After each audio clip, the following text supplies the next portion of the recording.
Hello, this is our very last segment of our sunflower project. We already drew the sunflower. We're also going to draw to finish the sunflower seed that, as you know, comes from that center, the center which is the ray floret. Once that sunflower dries and the leaves curl up, all those seeds fall to the ground and you get these sunflower seeds. So I just opened a pack. I'm just going to sprinkle out a few. This is what they look like. I also have some sculptures by a famous Chinese artist named Ai Weiwei, who cast these in ceramic and had a whole village paint these. I don't know if you can see those or not, but it's a sunflower seed that's been hand painted. We're going to do the same thing, only on paper. So let's get started. Let me show you a new shape. I'm going to use a spare piece of paper here. We're still drawing with these two crayons, the lumber crayon or the oil stick, and a China marker. Both of them are oil-based, so they'll resist the watercolor when we paint over the top. Remember the two things, the two shapes we discussed.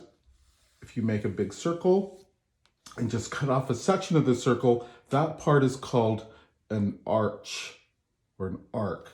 And so we're drawing two arcs, one arc, and then one arc on the other side. It'll look like this, only this time we're not going to connect them at the bottom. And here's something else. We're still using that circle shape. Watch this. If you make a small circle, about like that, and then cut it off, that's a half circle. And we're just going to use that bowl shape. If you had breakfast this morning,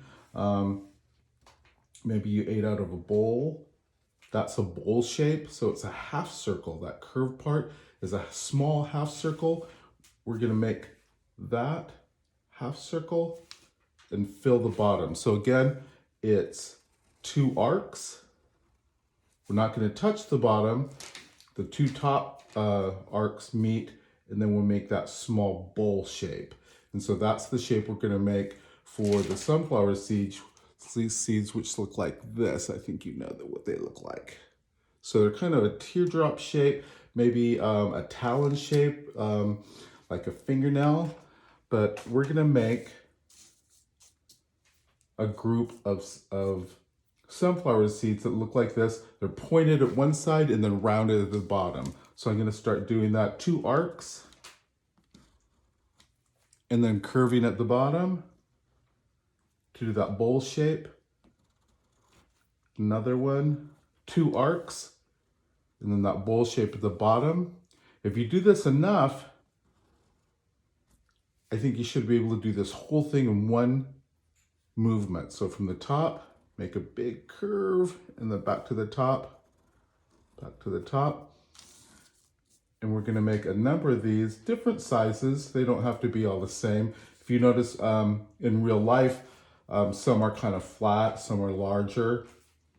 So all these are okay. And that is our still life. One of the secrets I told you before, if you don't make them quite perfectly, it adds a certain amount of realism. Also, if you look, sometimes they're overlapped a little bit. And they'll look like this. And maybe one's hidden behind the other one. It'll look like that. And it adds more realism if they're a little crooked or a little less perfect. So that is my drawing of the sunflower seeds. And then here's something else. If you use a really light, I tried to make a really strong black outline here with the lumber crayon. If you use a really light feathered motion like this, it starts to look like the gray part, the gray streakiness of the sunflower seeds. So if you follow that curve and go kind of really light, it makes the sunflower seeds look more realistic. You can also use this China marker that'll do the same thing because you're not pressing really hard. You're kind of doing a feather motion, really, really light as a feather drawing. on top of your sunflower seeds. Let me show you what that looks like in watercolor. Let me add a couple more sunflower seeds, and then I'm gonna do a watercolor wash.